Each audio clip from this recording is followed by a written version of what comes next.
যে ফর্মটা আছে এটা সংবিধান সংস্কার পরিষদ সদস্যদের শপথ ফর্ম। আমরা কেউ সংবিধান সংস্কার পরিষদের সদস্য হিসেবে নির্বাচিত হইনি এবং সংবিধানে এটা এখনো ধারণ করা হয়নি।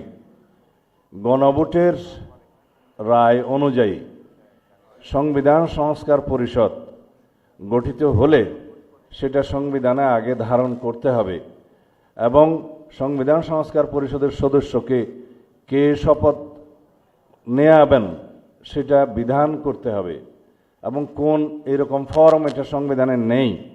এই ফর্মটি তৃতীয় তফসিলে আছে, সাদাটা। এইরকম তখন একটা ফর্ম সংবিধানের তৃতীয় তফসিলে আসবে।